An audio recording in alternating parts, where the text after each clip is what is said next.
So Matt has brought me out on another stalk, and we're in an Oh,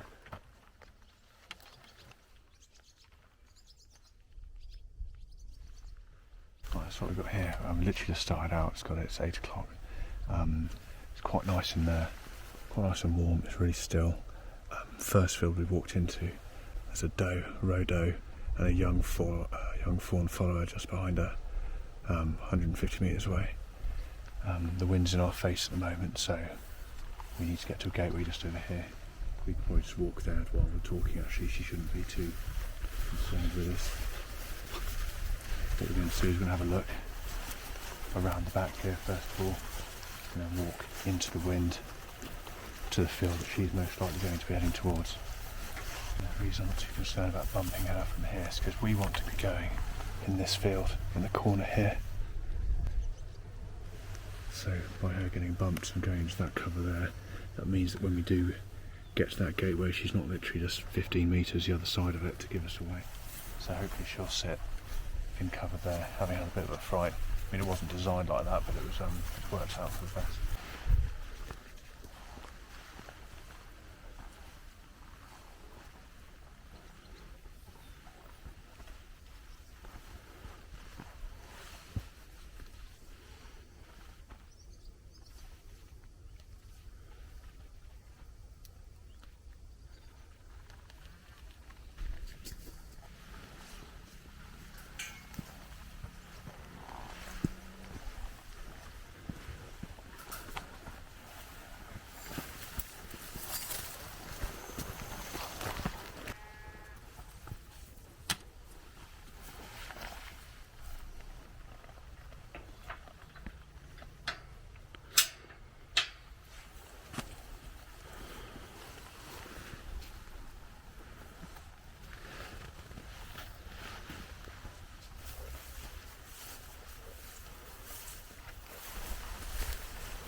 So Matt's got the advantage because he's got his thermal sight there.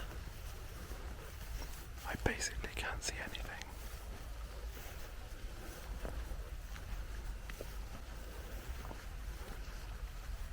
But he knows what he's doing. I'm just going to try and get to the point where I can see down this hedgerow and as many sort of hedge boundaries as I can just before I start calling, because they can literally pop out from anywhere. I'm just going to hop in here now to fuel.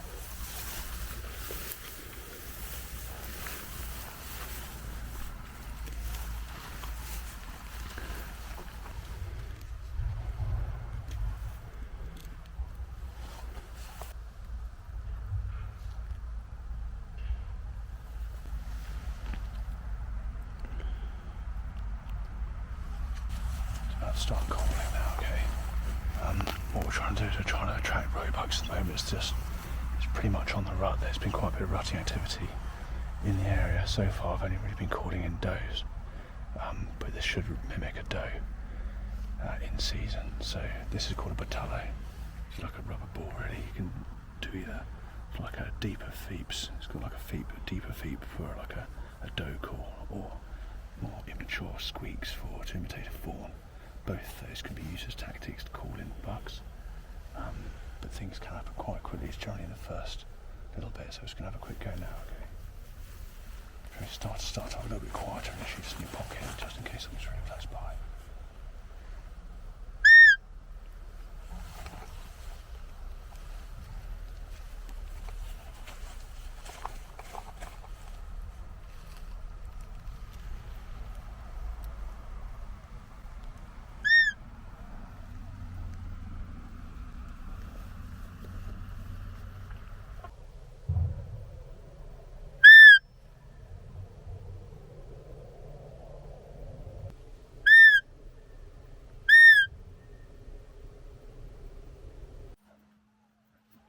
sneak around the side here and have a look at the spot.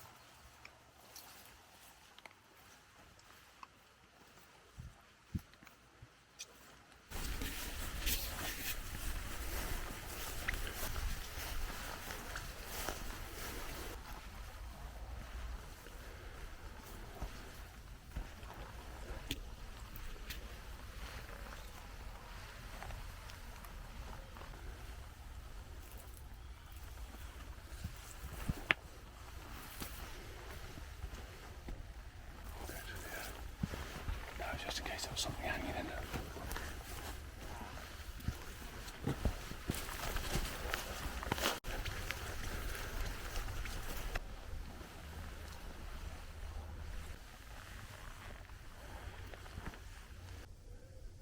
Is that one there? Yeah. Incredible. If our wind had been towards her, she'd have been a lot more on her toes than she is. It's easy to relax now, just having a clean. So we'll wait for her to resume feeding and we'll creep around this edge of her slightly. Catch trains as we can't hang about here waiting for her to try and move because she could stand in that position for ages. So it's going to take it nice and slowly around the left hand side here. Yeah. Chances are we'll bump her, but I don't mind her going in that field. Because the place we want to go is down here, so we've got to try and take a bit of a risk on it.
He was not getting any closer.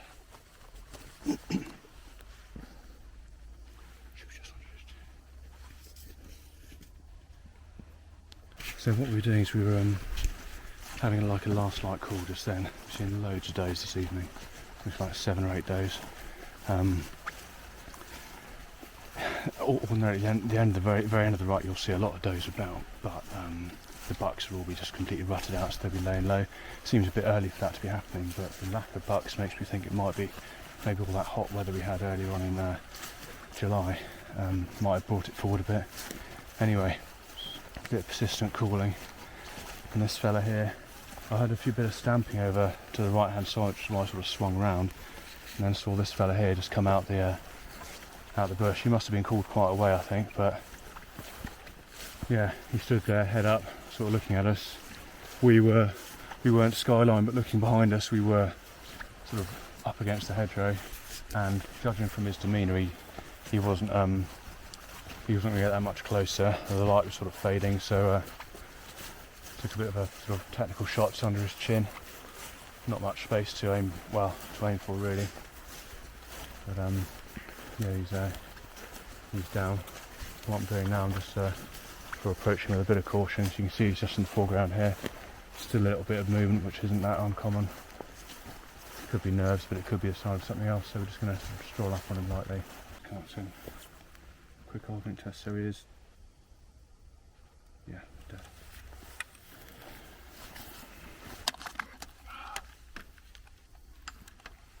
Yeah, so here's the shot in his neck. It's killed him outright. It must have been just nerves beforehand.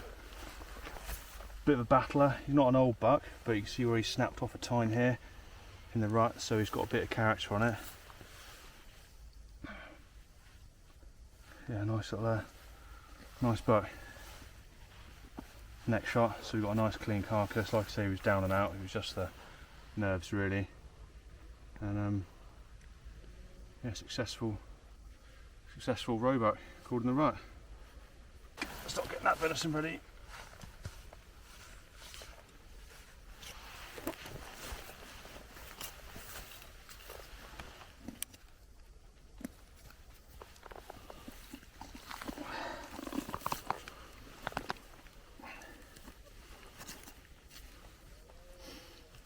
Do this bit now because it's the longer you leave it, the more likely you are that stomach contents will start to be regurgitated up. So we've got a nice sort of clean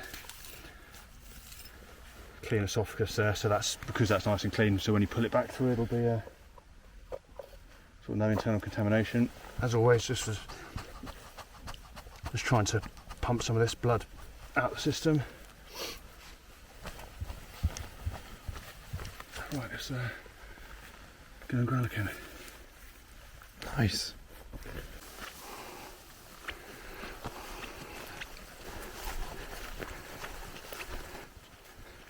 Slowing up a bit, mate.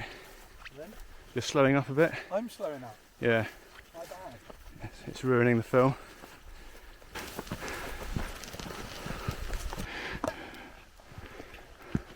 Yeah, well, first of all, I'm going to take the junk off.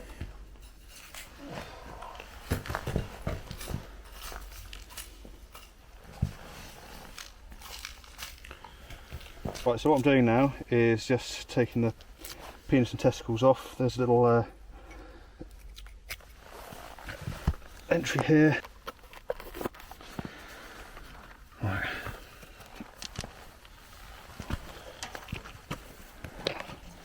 Tell you stay there, right? I'll lift it up here myself. Good man.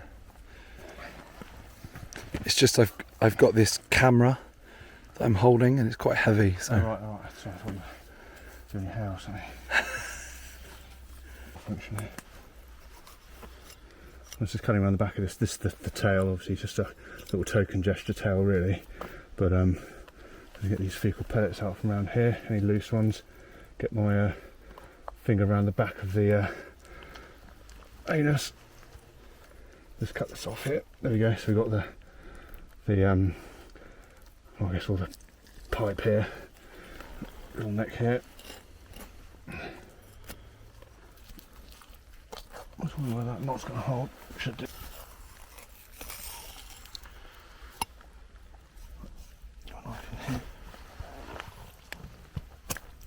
Ain't working. Right, we'll improvise.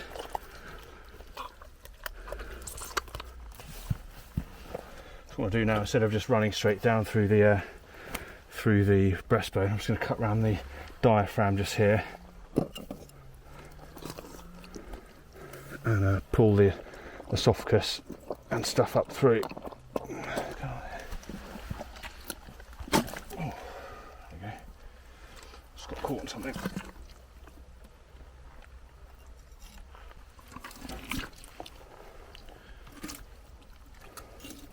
So, inspection, we've got a nice bit of caul here actually. A nice bit of what? Caul fat. Oh. If you want any caul fat for making faggots or whatever, it's a bit thin, really. Nice liver.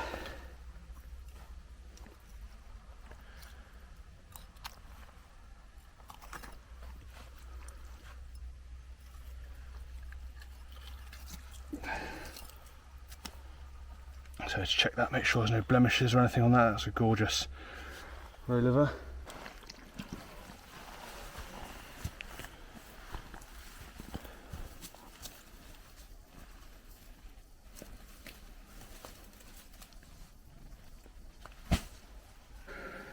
Not that I know much, but that looks like a very healthy looking.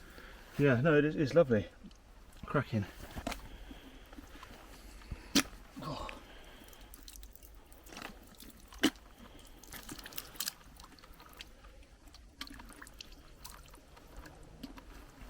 What have you just done there? So what I've done is I've just torn the ripped the breastbone down here just so to get a bit of air in there. Rib. Just get a bit of air in there. Cool carcass down faster. This blood that's come out of it now is that's not from the shot or anything. That's from when I sort of brisket stuck it to Right. ventricles, and then pump the legs and pump the shoulders. So if you get that blood out the meats, had you not done that, chances are some of that would still be in the legs and in the carcass somewhere. So it looks a bit gross, but it's better out on the floor now than actually in the meat, because it's harder to regulate the hanging and all that sort of thing. So the blood does go off first. And what do you do? Wash that down afterwards? It's got a liner in it which you can take out and wash out. Yeah.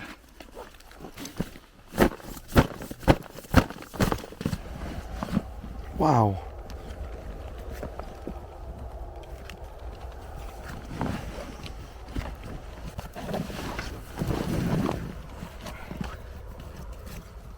You really could get two in there, couldn't you? Good. Turn around. Wow.